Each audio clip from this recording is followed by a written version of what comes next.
Coucou tout le monde, aujourd'hui on se retrouve avec une nouvelle vidéo et c'est la partie concernant les mangas sur mes lectures cette année 2015, donc la deuxième partie de l'année 2015. Et pour cette vidéo je vais vous parler des mangas donc, que j'ai lus durant la deuxième partie de 2015. Je vous laisserai en barre d'infos si vous voulez voir ma vidéo concernant les romans. Donc là on va parler exclusivement des mangas.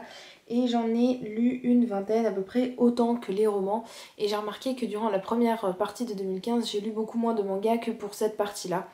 Je pense que c'est dû surtout au fait que durant l'été, donc juillet je crois, il y a eu le début de nouvelles séries, juillet-septembre, et donc j'ai commencé 3 séries, je pense, 3-4 séries, et du coup ça m'a rajouté des mangas, du coup voilà. C'est pour ça que j'en ai plus, je pense, dans cette partie-là que dans la première partie de 2015. Je vais m'arrêter de blablater pour rien et on va commencer tout de suite. Donc le premier manga dont je vais vous parler c'est Honey de Amu Meguro aux éditions Soleil Manga, donc c'est le premier tome. J'ai d'ailleurs le deuxième tome dans la bibliothèque que j'ai acheté dernièrement mais que je n'ai toujours pas lu, du coup je peux pas vous en parler. Mais ce premier tome était très mignon, c'est une jeune fille donc, qui est sur la couverture là, qui s'appelle je ne sais plus comment, Nao. Et Nao va découvrir un garçon sous la pluie, il a été tabassé un peu et du coup elle va lui donner des pansements et elle va vite s'en aller et ce garçon va la retrouver au lycée et il va lui demander de sortir avec lui. Et du coup en fait ça va surtout devenir une histoire d'amitié, surtout dans ce premier tome. Le deuxième tome je ne sais pas vu que je ne l'ai pas lu, mais je sais que dans ce premier tome c'était plutôt une histoire d'amitié plutôt que d'amour. Donc on verra par la suite. En tout cas j'adore vraiment la couverture, je trouve qu'elle est toute mignonne. Et je vais vous montrer les dessins tant qu'à faire. Ensuite j'ai commencé une autre série, c'est Please Love Me. Donc j'ai lu le tome 1 et le tome 2. Donc ça c'est un josei de Aya Nakara aux éditions Delcourt. On suit une jeune femme qui a des dettes et qui ne peut pas s'en sortir dans la vie. Du coup elle va revoir son ancien chef qui s'appelle Kurosawa. Et grâce à lui elle va pouvoir continuer à vivre et elle va dormir chez lui. Du coup voilà, c'est une série que j'aime beaucoup pour le moment. Parce qu'elle est pleine d'humour et voilà. Et j'adore Aya Nakara, donc voilà, c'était obligé que j'aime cette série. Ensuite, j'ai aussi lu les 3 derniers tomes de Maïru Novitch, donc le tome 10, le 11 et le 12 de Zakuri Sato aux éditions Tonkam.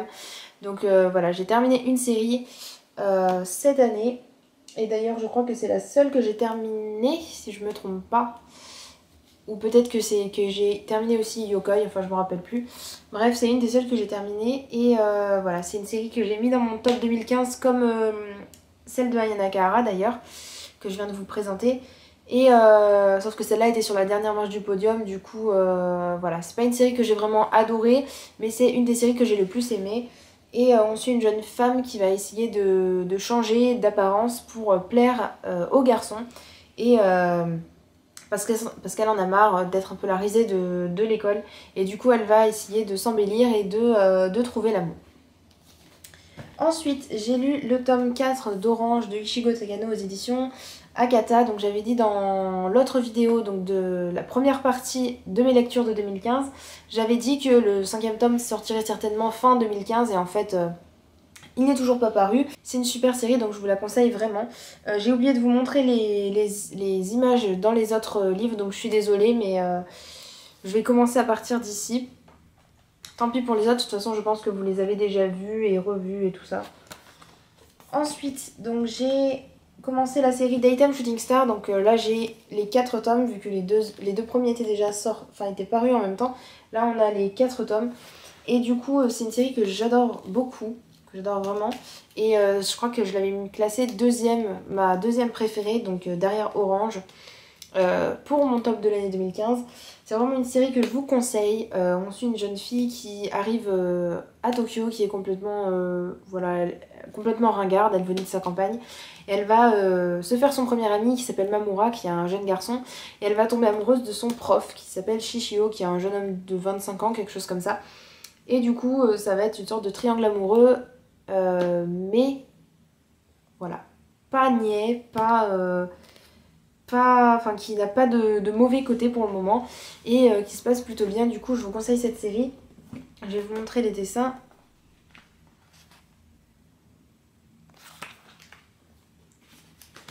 Ensuite, j'ai aussi commencé la série Riri Hello, donc j'ai le tome 1 et le tome 2. Le tome 3, je l'ai dans ma bibliothèque, mais je ne l'ai toujours pas lu. Du coup, donc c'est de Toko Minami, je ne sais pas. C'est une série sympathique, mais sans plus. Il n'y a pas vraiment quelque chose qui m'accroche et qui me captive au point de vouloir savoir absolument la suite, comme on peut avoir envie pour certaines séries. Là, c'est moins flagrant et voilà, on suit juste notre héroïne comme ça qui va... je sais pas, dans sa vie de tous les jours un peu, j'ai l'impression. Et il n'y a pas vraiment de, voilà, de quelque chose qui donne envie de continuer la série, en gros. Hein. Donc c'est loin d'être un coup de cœur, mais c'est une série assez sympathique. Donc faut que je montre. Donc je vais vous montrer les dessins. Ensuite, j'ai lu aussi le tome 6 d'Inséparable. Donc j'ai le tome 7 et le tome 8, mais je ne les ai pas lus. De Aimi Nase, donc aux éditions Panini Manga. J'adore vraiment les dessins de cette série, de cette mangaka. Je trouve qu'ils sont vraiment super jolis. Donc je vais vous montrer déjà les dessins. Une belle page, bon, on va prendre ça. On suit deux amis d'enfance qui se rendent compte qu'ils sont amoureux de l'un de l'autre et en fait bon, ils sortent assez rapidement ensemble dès le début et en fait on les voit évoluer au fur et à mesure et je trouve que c'est vraiment très mignon. L'héroïne un peu niaise à certains moments mais c'est une série que j'affectionne et voilà, j'aime bien les suivre ce petit couple qui commence un peu à, à s'épanouir et voilà, c'est très mignon. Ensuite, j'ai lu les 3 tomes de Blue Spring Ride, le tome 9, 10 et 11 de Iyosaki Saka, donc aux éditions Kana. Que dire? J'attends vraiment la fin de cette série pour me faire vraiment un avis. Je sais qu'il y en a beaucoup qui ont adoré cette série et je sais qu'il y a certaines personnes qui lui reprochent d'avoir un côté trop drama et d'avoir trop, voilà, de tourner un peu autour du pot et de pas... Voilà, donc on sait déjà à l'avance comment ça va se finir plus ou moins et qu'on tourne toujours un peu autour du pot. Et c'est ça que les gens reprochent un peu à cette série et il y en a certains même qui l'ont abandonnée avant la fin. Moi je trouve que même si voilà, on sait ce qui va se passer à la fin, enfin on se doute quand même de ce qui va se passer, je trouve que à chaque tome on a quand même quelque chose qui fait que on a envie quand même de savoir la suite et on s'ennuie pas. Il y a toujours des choses qui se passent et qui font qu'on s'ennuie pas tout simplement. Et du coup je vous recommande vraiment cette série. Je crois que je l'ai classée je suis sûre, dans le top 5, mais je sais plus, peut-être 4ème ou quelque chose comme ça. Ou 3ème. Mais franchement je vous la conseille vraiment. Donc, je vais vous montrer les dessins.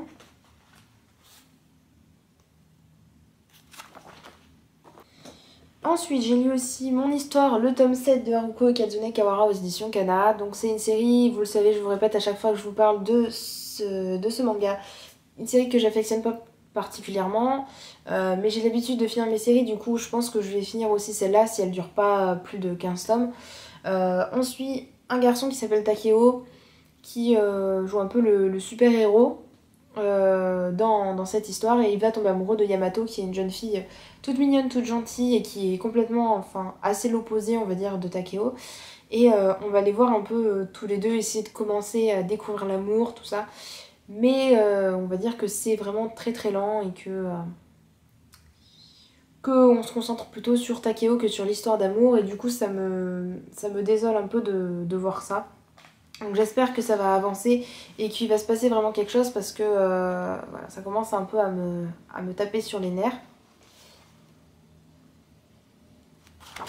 Ensuite, pour cette dernière série, j'ai lu Wolf Girl and Black Prince, le tome 7 et le tome 8 de Ayuko Ahata aux éditions Kurokawa. Donc c'est une série aussi qui commence un peu à m'énerver puisque on tourne toujours autour de la même chose. Enfin franchement là je commence à m'ennuyer. Erika et Sata, bon ça fait longtemps qu'ils sortent ensemble mais moi j'attends que Sata il ait un peu de sentiments et qu'il montre un peu à Erika qui tient à elle.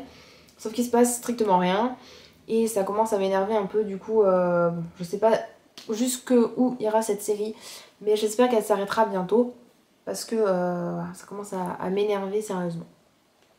Ensuite, Et pour finir, cette dernière série, puisque je vous disais que c'était la dernière, mais voilà, je fais un petit aparté pour dire que j'ai relu une série cette année. Et il s'agit de Straw Badge de Io Sakisaka aux éditions Kana. Donc j'avais envie de relire cette série, puisque voilà, je savais que je l'avais vraiment adorée. Et je voulais savoir si c'était encore le cas, si je la relisais, parce que c'était une lecture qui m'avait complètement, qui m'était complètement sortie de la tête. Je savais en gros de quoi ça parlait, mais bon, voilà. C'était très lointain pour moi. Du coup, j'avais très envie de m'y remettre et de revoir si j'affectionnerais autant cette série qu'avant. Et c'est vrai que je l'ai beaucoup aimée, même si, voilà, c'était pas aussi flagrant que quand je l'avais lu la première fois. Il y a beaucoup de choses qui me sont revenues au fur et à mesure que je lisais la série, mais beaucoup de choses étaient assez floues et je ne me souvenais pas de... Voilà, on va dire qu'il y a à peu près 20% de la série dont je me souvenais quand je relisais, mais sinon le reste je ne me souvenais pas du tout. Donc voilà, c'était vraiment très mignon, j'ai vraiment adoré, donc je vous la conseille, surtout si vous aimez Blue Spring Ride.